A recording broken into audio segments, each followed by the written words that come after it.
Hey everybody, thanks for joining me here today. This is Nichole Paschal with Topaz, and I am so happy to introduce you to the new Topaz Clarity with this session.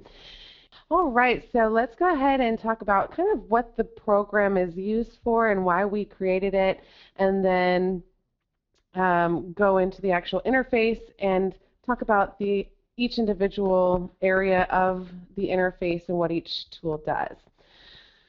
So Topaz Clarity was developed with the intention of making basically the ultimate tool to adjust your contrast and clarity in a very intelligent way, making it very easy and also making the quality just spectacular. So what we want this to be is one of the most easiest and natural ways to make your photos have that extra little punch or kick, but to do it in a way that keeps the quality high, keeps the feeling quite natural, and allows you to kind of disregard those common problems that you'll have in other tools that work on your clarity, like halos and artifacts. We've also introduced a new HSL filter within this program. The new HSL filter does have proprietary technology as well, and it introduces its entire color technology into that filter, allowing for you to get high quality, strong adjustments in your HSL filter without bringing in any artifacts or having to worry about banding in the sky. If, say, you adjust your bright blue sky to saturated, and a lot of other programs, you're going to start seeing some banding or artifacts, and that's just not going to happen within unless you push it all the way to the top and it's just a little too much for it. But you can go a really long ways, get it very strong without creating any sort of artifacts there. We have also introduced in Topaz Clarity a new masking module. We've completely reimagined our masking area, so it'll look very different for those who are even really familiar with Topaz, but it's still quite simple. It just is a much more comprehensive tool that has some really fun stuff with it, so I'm excited to show you about that as well. We also have introduced over 100 new presets for you. As always, we have presets for you to start off with if you so choose. And we've categorized them into different genres of photography, and each genre was specifically designed with that type of photograph during the making of those presets. So they seem to actually be really well received as well. So we'll start over there once we get into the interface, but the last thing I want to talk to you about is the interface itself. As I do that, I'll go ahead and jump on into the program so we can get out of this beginning screen. I'm just going to start off with this image here, and I'll go ahead and make a background copy. Go into Filter, Topaz Labs, Topaz Clarity. I am in CS6 here today, but we are compatible with Photoshop Elements, Lightroom, Aperture, iPhoto, PaintShop Pro, IrfanView, and of course our own host program, Photo Effects Lab, and many others. So you can check that out on our compatibility list if you want to know, but most likely the program that you use as your main host will be compatible with these plugins. As I hop on into the plugin, you'll notice that, let me go ahead and reset all here.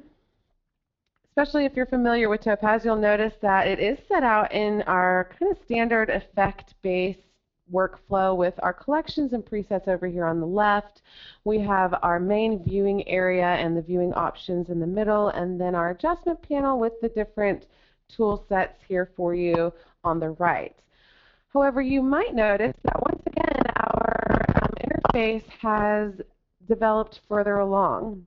As for over the last, I'd say, 3 or 4 upgrades, we have consistently been trying to develop our interface into something more modern, more sleek, something that is going to be a much more usable, friendly workflow for you, and something that's just pretty to look at. So we have once again developed this further, and you can see that with even down to the way the adjustments are now laid out in the adjustment panel, the sliders themselves, the buttons, all sorts of things.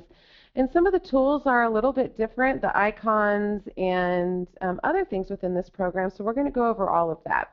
Let's go ahead and start over here on the top left. Top left is going to be where your collections are categorized, or your presets are categorized into these collections. You have architecture, documentary, fashion, general, landscape, macro, nature, portrait, and wedding. And then we also have a favorites collection and your snapshots collections. We'll go over these two here shortly. But we do have all the rest of our presets categorized into different genres of photography and then a general category. The general collection is just going to be general contrast and color adjustments. So anywhere from slight contrast adjustments to more heavy based upon the variations and within. So you can just come in here and scroll down your preset list for each individual collection. And as you'll see on the right-hand side, a preset pop-up will fly out and allow you to scroll through these presets just to see how they look. So as I do that, that will, let me get rid of that little updater thing. You can see those presets change as I continue to scroll over these. Once you find something that you like, you can, I like this low contrast and color pop 2. Click on that. And it is applied to your image. Here's before and after. If it's something that's a little too strong, which I think for this particular image that is, maybe click on another one. And then it's applied again to your main preview. Here's before, here's after. Now if you want to see all of the presets within each collection in a grid view and see them all at the same time so you can kind of compare and contrast what each one will look like, we do have that available. It's called our Quick Look Grid View, and you can just click on this little grid icon to the right of the presets word, and it will take that particular collection of presets into this quick pop-up grid view, which you can scroll through and decide, you know, I kind of like maybe a little bit of this MicroContrast boost. Let's do that. And it is applied to my image. Here's before, here's after. So that's kind of how the presets are working. If you have a portrait image, of course, I would suggest, if you are a preset user, to come and start in your portrait collection. If you have a portrait, nature, wildlife image, you know, come on over here and start over here. So it's pretty set out for you. If you want to add your own collection of presets, you can easily do so by coming into this gear icon in the top right and clicking on that and adding a new collection. You can also delete your user-made collections, not the default collections, but if you get to a point where you no longer want a collection that you've made, you can delete it, or you can rename it. So you can do that through here. If you find that after you get to a point within your workflow that you want to save whatever you've done as a preset, so let's say I'm come here and instead I continue to work with it, maybe take my MicroContrast a little down, low contrast a little up, high contrast a little down, and maybe give myself a little saturation boost. Okay, here's before and after. I want to save that as a preset. All I do is I come down to the lower area of my presets panel and you'll see the little plus button. I'm going to click that to add a preset or save a preset. You can just click on your preset or type in your preset name, whatever you want it to be. I've just been my preset 2, created by Nichole. Description is here. And you can save it wherever you want within the collections. Choose the collection you want to save it in, or you can actually make your own collection, your new collection. I'm going to make something called My Collection because I kind of like the My Collection idea, and say OK. Now I have My Collection. I'm going to say OK. My collection has been added to my collections up top, and now my preset 2 is added within the preset list. You'll notice whenever I scroll over my preset 2, you'll see that little pop-up that says is here. That's my description that I typed into the preset dialog box. So if you want to kind of remind yourself what the preset is, so maybe high contrast, low saturation. Putting that into your description is really helpful to kind of quickly go through and say, okay, is this the right type of preset for me? Or especially when you have kind of these smaller preset previews, you can't really tell, okay, is that high micro contrast and low high contrast? So you might want to put a little bit of a describer in there. If you want to delete a preset, just go ahead and click on it, come down to the right of the Add button and click the Delete button. It will go away. You can do the same thing for your collection. Just click on the collection. Again, just go up here, delete collection. Your user-made collection will go away. You can import and export presets with the import and export buttons here. And you can also use the snapshot collection with this particular icon, the little camera icon. The snapshot collection is a workflow tool. You can click on the snapshot collection and you won't see any presets. That's because they disappear after each particular session you're in. But let's say I want to save this as a snapshot. So I'm just going to click on the little camera icon, and you'll see snapshot 1 is included now.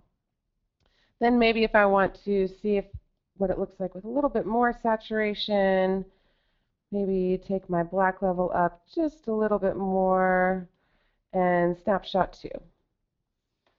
And maybe take my midtones down and go to my hue and change my greens to more of a yellow. Another snapshot. Maybe I'll change my aqua to more of a blue. Another snapshot. Okay, now I can go scroll through these presets and see what each snapshot looks like and decide where I want to be in my workflow. So this kind of just helps you if you don't want to save it as a full-time preset, but you kind of want to save the settings that you're at because you don't know if that's how you want to process your image back to your host program, or if you want to continue working or playing around, you can just save those snapshots and go back to that point in your workflow. It's a good little tool. The other thing that we have for you, let's say go back to my general, and maybe we do the micro color boost 1. Here's before and after. Maybe that becomes one of my favorite presets. To put it into my favorites collection where you can quickly find all of your favorite presets, whether it's a user-made preset or a default preset, all you have to do is come to that preset that you have highlighted and click on the star to the left, and it will turn blue. Then when you go into your favorites collection, you'll see that particular preset within the collection. If you decide at some point you're having too many in your favorites collection and you don't use it very much, so it's no longer a favorite for you, you can click on the preset star again. It'll turn white. Then the next time that you go into your favorites, it will not be there any longer. So that's the preset and collection panel. At the bottom of that, you'll see your menu button. Within your menu button, you have preferences up top. Preferences allows you to enable or disable your interactive sliders, which allows you to see the changes in real time as you move your sliders. It's really great for fast systems. If you have a slower system, or if you do webinars like I do, it kind of makes the, it takes up a little bit of, I don't know, it kind of messes up the webinar a little bit, so I choose not to have them on. But if you have a really fast system, you can enable those and you can see them in real time. It's really cool. I usually turn those on when I'm not doing a webinar. You can also enable and disable your tooltips. Those are the little pop-ups with the white words and the black boxes that pop up each time you scroll over a certain tool. It'll tell you what it does. You can disable that once you know what everything does, because it might just kind of annoy you to have that little pop-up. You can also enable or disable your auto updater. You can show your preset pop-up previews. These little pop-up previews to the right of the preset list whenever you scroll over them. Some people have given us feedback that they don't like it or they would prefer that it's not there sometimes, so we gave that as a preference. I personally love them, so I keep them checked. And then we also have the ability to allow multiple effects to be open. That's over on the right-hand side.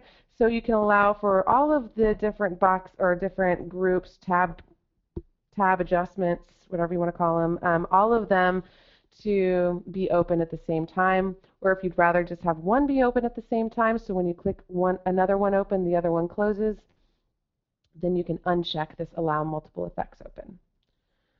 The other things in the menu button, you can check for updates. This is where you will enter your key. This is where you access your user's guide, get to technical support if you need any help. Here's some product information. I'll take you to the product page, our gallery, tutorials, and then the About to tell you what version you are working with. On to the middle part of the screen, of the interface. This is going to be our viewing areas. Here you have the ability to view both your processed and original image. You've seen me already toggling back and forth. The way I'm doing that is by clicking on my space bar. Again, here's before and after. You can also toggle back and forth with your left mouse button. Here's before and after.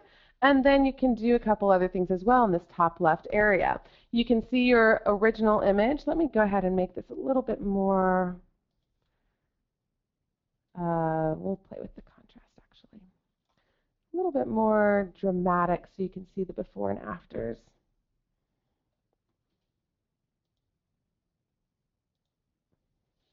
All right. So if I want to see my original image, not the processed image, I'll click on my original button. And then my original will pop up. If I want to click on the processed or see the processed image, I'll just click on my processed button, and now I'll be viewing my processed image. I can also view side by side. Just click the split screen icon to the left of that original processed button, and you'll see before on your left and after on your right. You can go back to the main screen over here on to the left, that icon, the main screen icon, excuse me. I lost my train of thought. And those are your different viewing options. You also have some different zoom tools here. So you can zoom 1:1 just by clicking 1:1. You can go to the Fit button, which is the icon right next to it. Take it into the actual preview window itself. You also have your zoom tools, just zoom in, zoom out icons here. And you have your shortcut keys that you can use as well. Control or Command plus or minus will take you in. We have a lot of shortcut keys for this program, which you can access through your user's guide. So if you want to see a list of those, it's at the very end of your user's guide. So just scroll down once you access it through the program. You also have a couple other viewing options. The first thing I'd like to show you is the background viewing options. You can change the preview background color with this little light bulb icon, and just scroll through several different types of shades. You have black, white, and a few different shades of gray.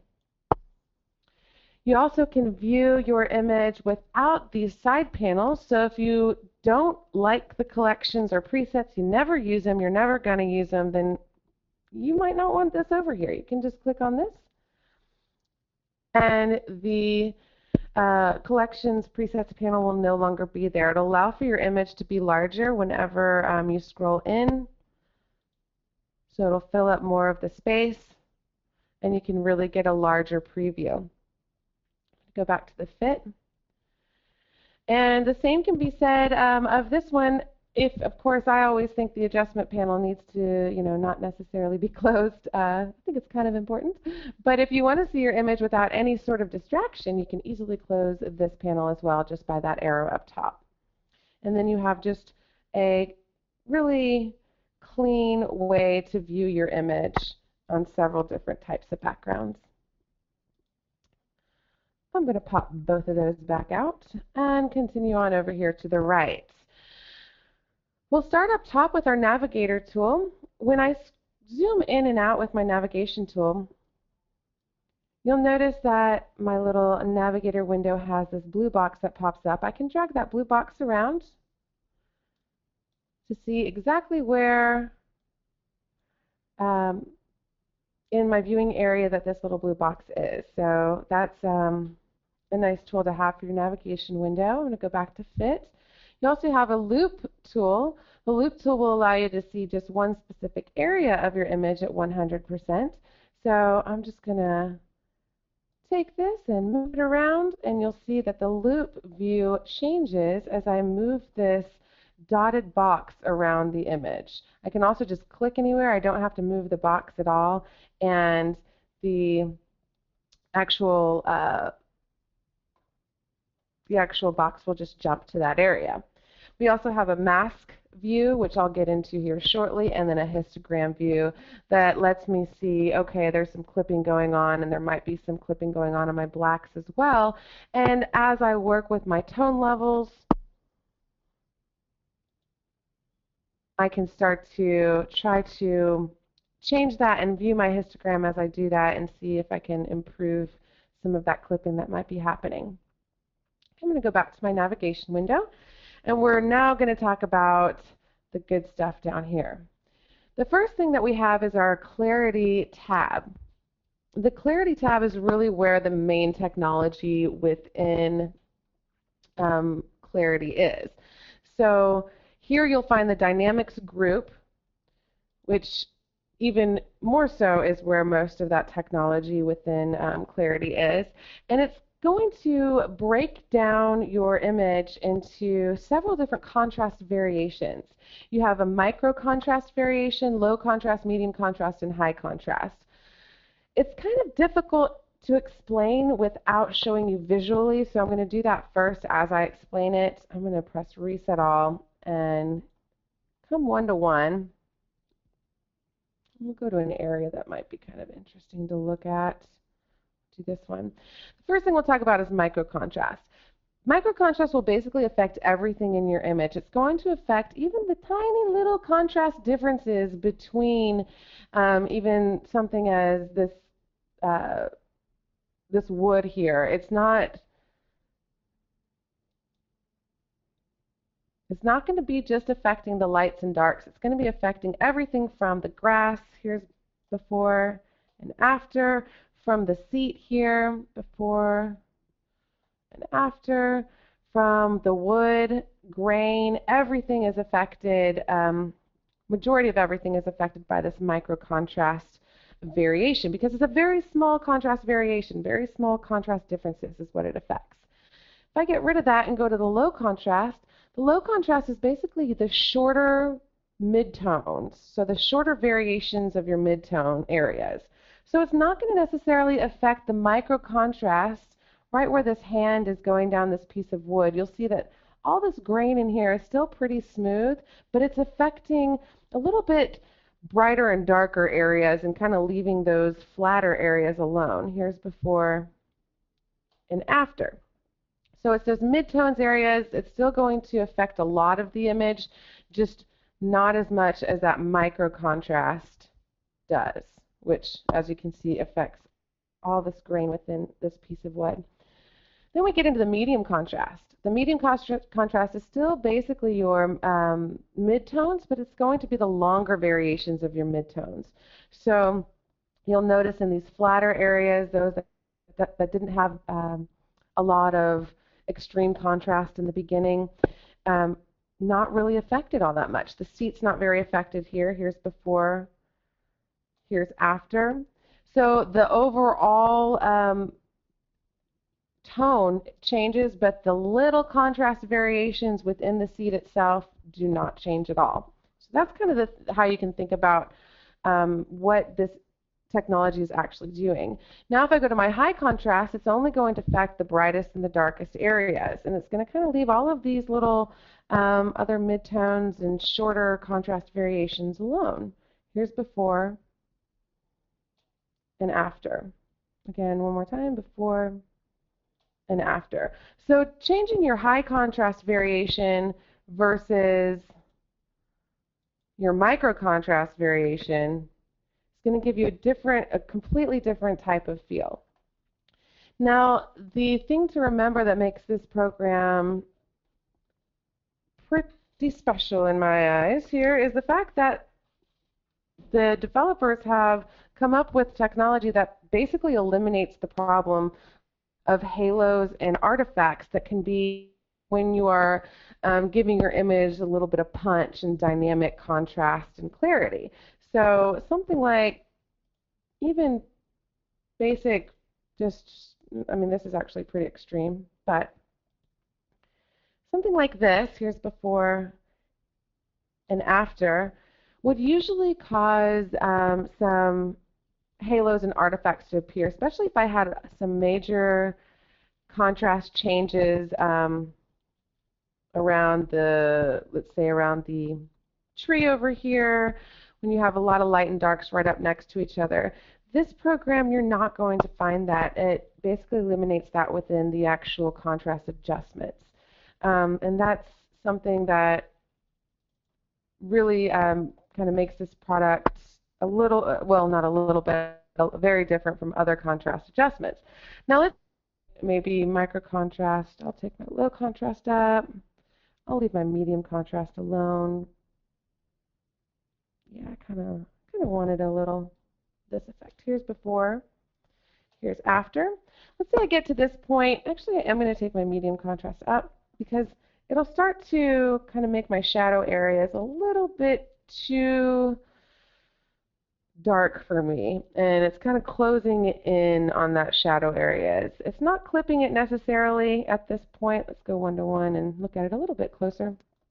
But if I want to open up the shadow areas and see some of those, see some of that shadow detail come through, I can come down into my tone level, and that's the next group of adjustments in the Clarity module. You'll have your black level, midtones level, and your white level. So you can come in and you can increase or decrease your black level. If I take it to the right, it's going to open up and give me some of those shadow detail back. But it's still going to maintain a lot of the contrast adjustments that you've already gone through in your dynamics adjustments. Here's before, here's after. So I still get this really vibrant, punchy type of image, but I've just opened up those black levels and gotten some of that shadow detail back. If I want to take it to the other direction, I can do so as well and really start clipping those black areas quite easily, maybe make a little bit more of a dramatic and moody type of image. I'm going to just actually take those up a little. There we go. Now if I want to come into my midtones and take that up or down, it's basically just going to adjust my overall image brightness, because it's really affecting a lot of those midtones and not those shadows or highlights. But because it's mostly midtones in the majority of images, you're going to affect the overall brightness. Then you have your white level. The white level, as you take it up, will make your white level even brighter. Or as you take it down, you can really correct some clipping that might go on if you want to add tone into some bright areas that might be a little bit too bright for you. You can just add that tone right back in there, and you stay away from that clipping problem that might occur. Any adjustments that you make within your dynamic slider that start to clip your highlights and lowlights, you can really come into this and quickly just open those up or close them up. So it's pretty quick to do. I'll come back into the mask module here shortly. First, I want to go into the hue, saturation, and luminance. It's a basic hue, saturation, and luminance filter where you have your 8 color ranges that you can individually adjust the hue, saturation, and luminance. We have added in an overall slider down, or overall image hue, saturation, or luminance, and change that all together. But again, the difference is with this HSL filter is that you can really push this quite a lot, actually, without worrying about getting any artifacts, banding, or really any negative impact on your image. Now, it might be a little bit crazy because you can push it so far without getting it, but you can also be very subtle with it as well. And again, it uses that IntelliColor technology that we introduced with a couple of our programs already.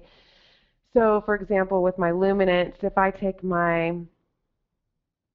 if you change the image brightness or luminance in most HSL filters, you're actually going to be adjusting the saturation as well. So within this particular HSL filter, you're not going to have that same issue. As you take things down, it'll try to maintain that original color and not make it more saturated as it goes down or less saturated, just actually changing that image brightness. So it'll try to keep as much of that original image color as possible. But it's very cool because you have a lot of control within your color within this particular filter. Let me go back to fit so we can play with it a little bit. So let's say I wanted to do what I'm doing. I'm taking that aqua down a little bit. Let's say I want to take my yellows down, kind of get some of that grass a little bit darker. Same with the grass over here. Maybe take my oranges up, and that's going to take that dirt and the window frame and the squirrel, kind of lighten them up if I wanted to. Then I can, okay, so the luminance, I'm playing now, it's bad. Okay, so the luminance basically changes each individual color range brightness. So you can come in and say, I want to do this to this particular color, and it's quite easy within this particular filter. In the saturation, you can change the image, the color vividness of that color range. So if I want to maybe now change the saturation of these chairs and take that up, I can take it up quite a bit,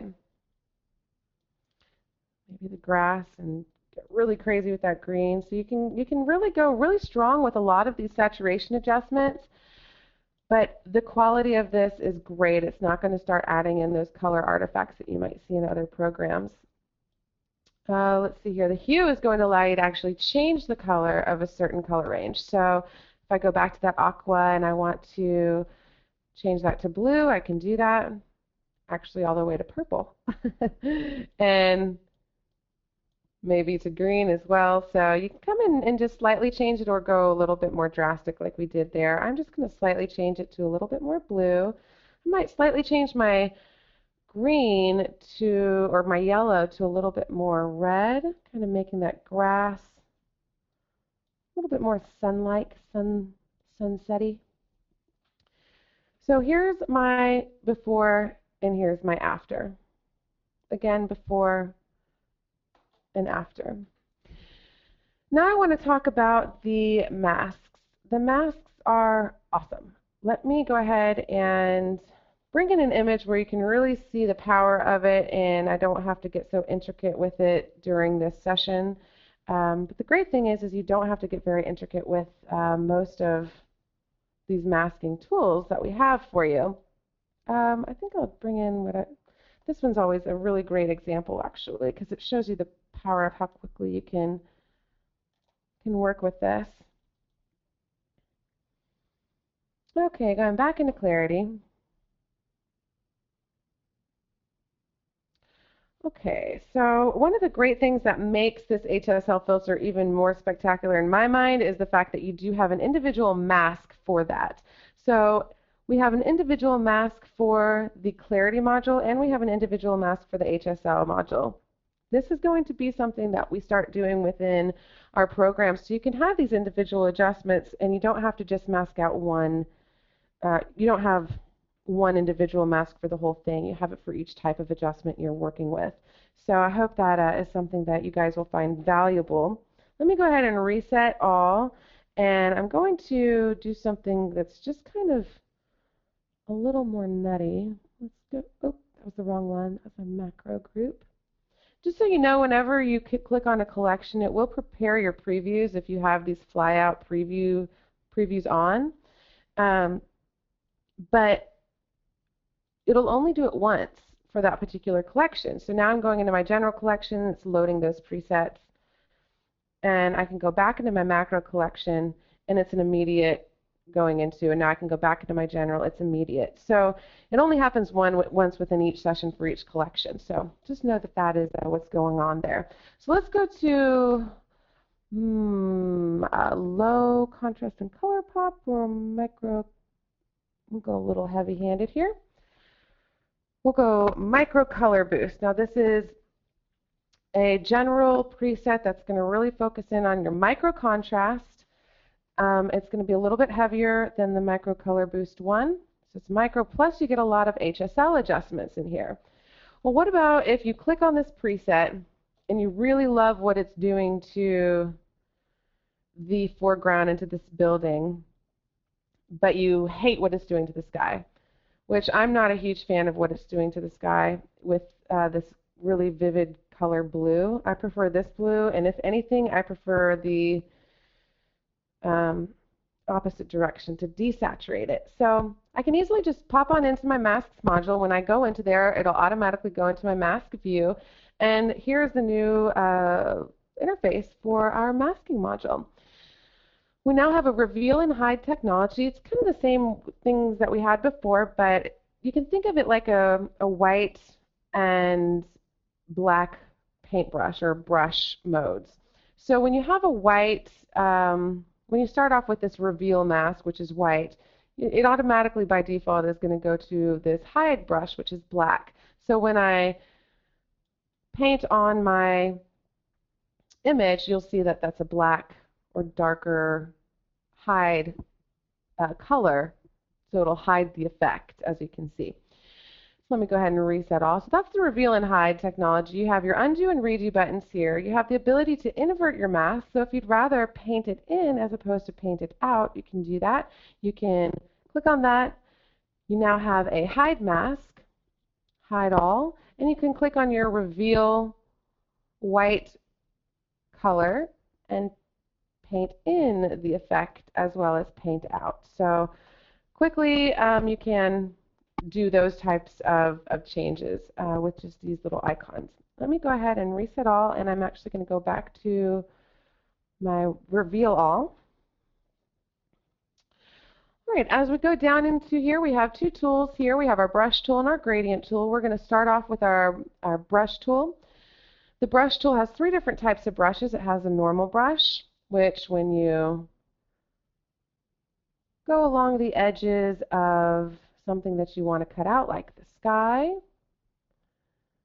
you can see up here in the mask mode, it's not edge aware whatsoever. So it's a normal brush. It's going to give you, depending upon your hardness, which will give you a softer transition versus a really, really, really strong circle, really, really strong transition or fast transition between those edges. Depending upon your brush size, how big or low you want it, and the strength, it will determine what that normal brush looks like, but it's not ever going to be edge aware when you're on the normal brush. You reset all.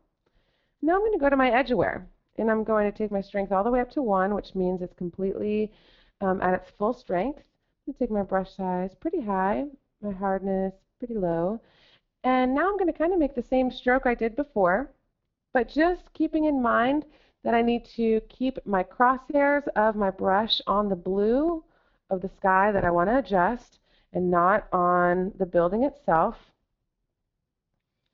And with a very limited amount of time, I can make a very exact edge cutout of this mask, as you can see up in this mask mode. Here's before and after. Now here's before my mask and after my mask. So I can quickly do this without any real effort, and that is that edge-aware technology has been improved within this program. So if you're a fan of edge-aware technology in any of our other programs, check out this masking module. It's really cool. All right, now let's go on to our next brush. I'm going to go ahead and reset all. Next brush is color aware. Color aware uses the same edge aware technology. However, you can just pick the color that you want to mask out or in, and then you can just brush over your entire image without having to worry about making sure that the crosshairs of your brush are on a certain color or whatnot, because you've selected the color you want to affect. So all I need to do is click on the eyedropper, click on the blue, and just start brushing. Anywhere and everywhere. I'm brushing all over this building as well, and I can quickly, as you can see, make a very edge detected cutout up top. Now, one thing to keep in mind with this color aware is because you're brushing everywhere, it's going to affect all the blue that it finds within your image. So it affected this tile a little bit. So you can always come back with your regular brush, go into the reveal, which is now going to be a white color. Maybe take my brush size down and brush things back in that I might want to still be affected. So there is that to know about, but I find the color aware thing is pretty cool if I want to do very exact cutouts like sky, like a blue sky that's being blocked out by a tree or something like that, or you can easily come in and just do it by color, so you can do these intricate masks quite easily. All right, I'm going to press reset all, and we're going to go to, hi, there we are. Down at the bottom of the strength, brush size, and hardness parameters, we have preset A and preset B. That basically just allows you to have two different brushes going at the same time. So if my preset A is at strength 1, brush size kind of up, my hardness down, maybe my preset B will be at half strength, which will be about 50% opacity. Maybe the brush size will be really low, the hardness will be really high. So if I'm on my preset B, my brush stroke looks like this gray in this upper right-hand corner of this mask. If I'm on preset A, it's going to look like this particular brush. So you can have two different types of brushes going at the same time and just quickly go between the two. Again, it's just a workflow efficiency tool if you want to use it. The next tool that we have is our gradient tool. We have 3 different types of gradients that you can use. You have a linear gradient, which is going to be a gradient that follows a line, and you can just click, drag, and let go. The longer the stroke of the gradient that you make, the smoother the transition. You can make a very, very, very quick gradient like so, without any sort of let's see here, let me show you kind of when we would use this. So for this particular image, I might do something along the lines of that, something like that. I don't know. But you can make these really quick cutouts with this linear gradient just by the different strokes, and you can make them really smooth or really really strong transitions like you see up here in this mask tool. Then we have our radial gradient. The radial gradient is going to radiate out from a center point. The center point is chosen by your first click. Then you drag to see how big you want that linear or that radius to go out. Let go, and then you have a radial gradient. If you want it to be a very, very strong transition, you just make a small one, and there's almost no transition there. Longer the stroke, the longer the transition, the smoother the transition between the actual the hide and reveal parts of your mask. Lastly, we have our reflected gradient, and a reflected gradient is going to reflect on a line gradient. So if you do a stroke, you'll see that it reflects on the top and the bottom. You can make really quick ones, or longer strokes are going to give you smoother transitions. Then we get down to some of my favorite tools that I think are going to be really, really useful for everybody. This color range mask tool. When you click on the color range button, you'll see that the color range menu pops up into your mask area, and your mask view automatically has some sort of mask that's created. That mask is actually being created from a point within your image. When you go scroll into your image, you'll see that you have a green dot right in the middle. You can drag that green dot around just by clicking on it and moving it exactly where you want it to go, whatever color you want it to be on. So if I want it to be on my yellow color, I'll drag it down here to my area of the image, take the size up, take my sensitivity down, and then I have a mask based upon this yellow color. Now if I drag this to the blue sky, which is the thing that I wanted to mask out originally, now you see that it is now masking out this blue. I'm just going to take my sensitivity a little bit higher so it's really focusing in on the blue I want it to affect. And very quickly I can create a very exact mask that I can use without much effort whatsoever, which is really cool. I'm just going to press OK and just show you here's before, here's after. Lastly, we have our Smart Feather tool. The Smart Feather tool is your basic feathering of a mask, but we do a little bit more within the Smart Feather tool. So you can come in, you can feather your edges. Basically, you're just making your edges softer as you take the feather radius up. So if you take a look at this mask view at the top, as I take this feather radius up, you can make your mask very, very soft for a much more natural transition if that's what is called for that particular image. So you can quickly come in and feather that. Then if it's a little bit too soft, but you like how it's kind of bleeding into the edges, but you want it to be just a little bit more aware, you can take that feather aware up and get some of those exact edges back. So the feather aware will reestablish some of those lines that you may have gotten a little bit too soft with that feather radius. The mask contrast is going to determine the edge brightness of the mask. So as you take this up, it'll get brighter and brighter and brighter for that keep area and darker for the hide area. And then the mask strength is going to determine how hard the mask is applied to the subject's edges. So you can take that down or up, and you can see exactly how that's being applied as we take that up. The subject itself will become brighter and brighter. As you take that down, it becomes softer and less, less exact. So the white reveal part goes a little bit more softer, a little bit more gentle. So you can press OK, and then you have your mask that's available for you. Last tools that we have in here for you to take a look at are our undo and redo buttons. So if you don't like something that you did, you can undo and redo it here. If you want to undo and redo something within the mask itself, you'll need to use the undo and redo mask buttons themselves, and then the reset button to reset all, get back to your original image and start fresh is right here. Reset.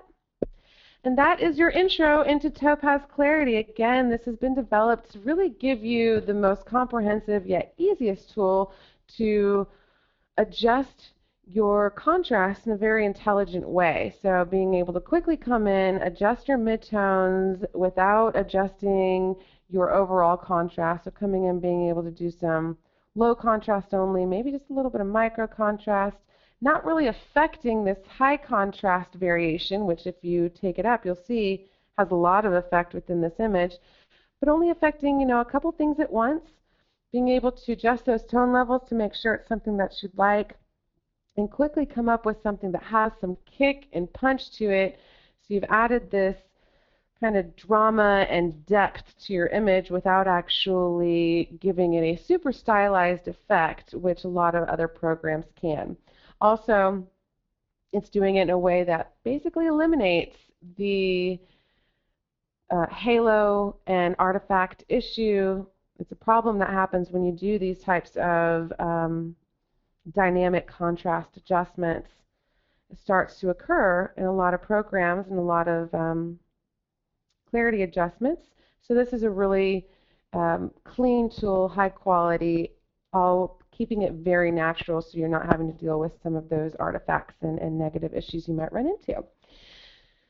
With that, I will go ahead and turn it over to you guys for the next 5 minutes and then announce the winner of Topaz Clarity.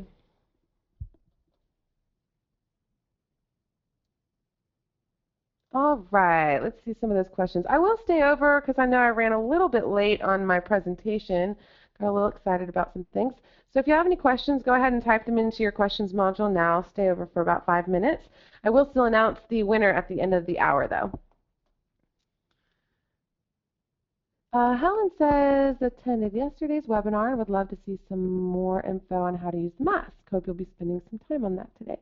I hope that gave you some good insight into it, Helen. If you wanted to see something again, just let me know. Type it into your questions module, and I'll try to show you exactly what you might be looking for. Sherry says, will a full user's manual be available? Yes. Sherry, all you need to do is go to your menu, User's Guide, and it will automatically pop up. It popped up over here, sorry.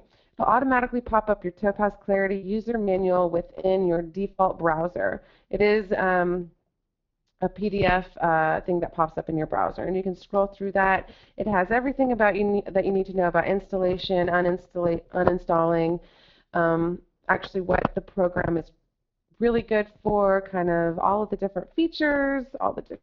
So that's all available for you within your actual program when you download it. Stephen says, when I click on fit, why doesn't it fill the space? Great question. Because we don't have, in a couple of our older programs, the zoom would be kind of just calculated on how big your preview image area is. But what that did was kind of make the image preview not as high quality as it could be, because it would come up with certain things like 24.85%. So we now only have a few different, not a few, but we only have select zoom percentages that are going to be more standard, something that you might find in Photoshop. So when you go 1:1, you know you'll have your 100% as you zoom out.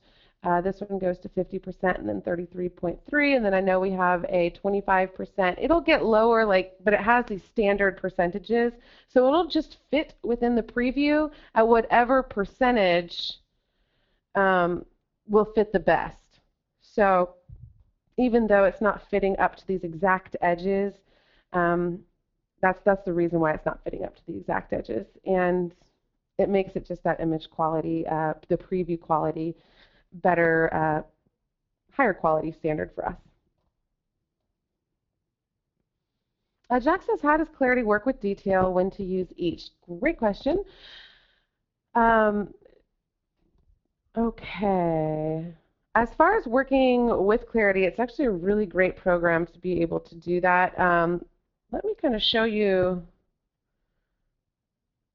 I had an intro earlier today where I think I still have it. Here we go.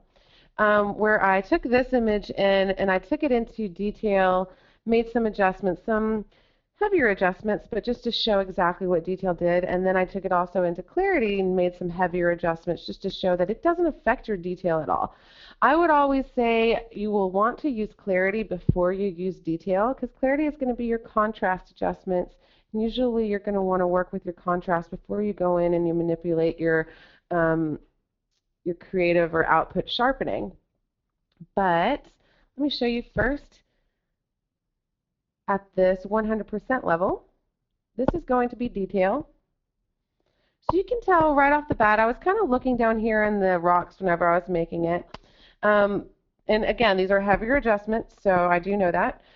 I'm just trying to show kind of how different it is. These are going to affect your detail sizes individually. Detail breaks your image down into several different detail sizes, allowing you to manipulate each size detail on a separate level. And what it will do if you're working with your small details, it'll take each one of those little small details and make them stand out a little bit more. It's going to do that without giving you it's not going to give you sharpening artifacts that you might find in unsharp mask type of behaviors, but you will still have the edges really, the edges just start to stand out more and more, because that sharpness is that edge is getting stronger. So let me show you that before. Here's before with detail.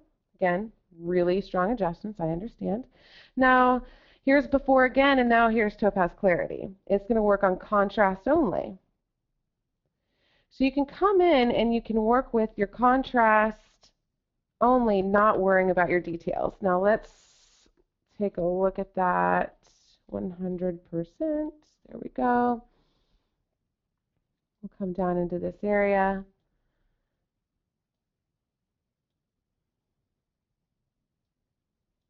Okay, so again, here's before. This is the original image. Here's Topaz Clarity. The detail has not been enhanced, but every single, from MicroContrast to the high level, has all been pretty extremely applied to this image. Now if I go into my detail, each individual, look how it just like jumps out at you. And again, this is strong adjustments, but they just jump out at you and it starts to feel sharper because that's what detail is. It's a detail enhancement type of plugin. This is a contrast enhancement type of plugin. So it's going to do several, it's going to look different when you start to work with them. And as far as a workflow is concerned, I'd say Clarity is going to be on the same tier as Adjust and Black and White Effects. Really that first tier level of programs on Topaz are going to be your more technical plugins that are going to fix your image in some way. So things like In Focus for capture sharpening, or denoise for high ISO noise, or DJPEG for JPEG artifacts. That's going to be your first tier of Topaz programs.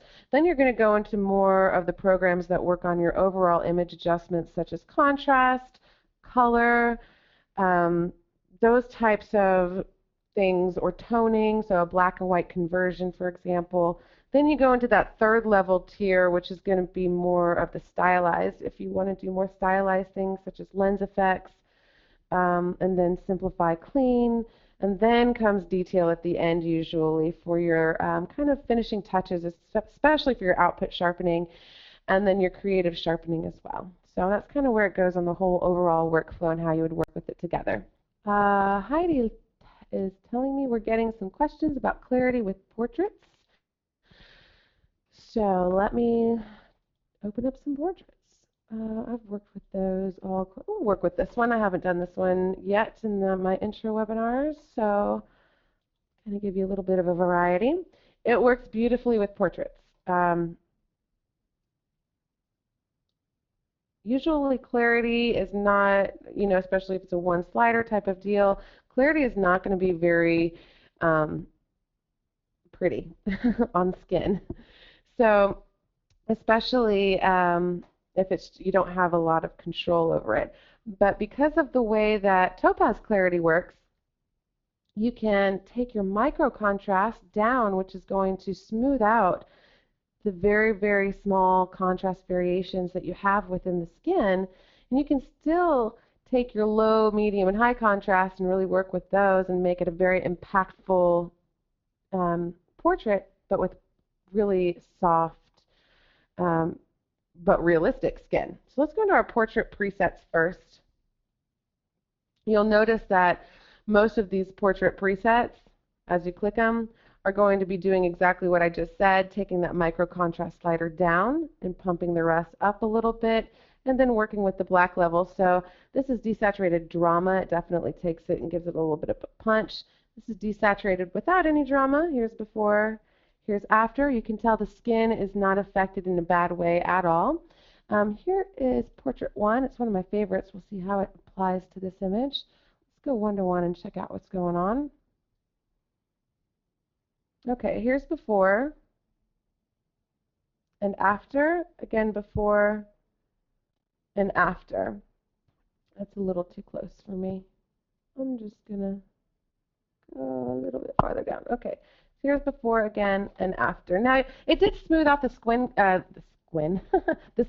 quite a bit. So if you click on a preset like portrait one and you say, you know what, the skin looks a little bit too plasticky to me, all you have to do is come up into your MicroContrast, because most likely it's going to be in the negative, and just take that up a little bit.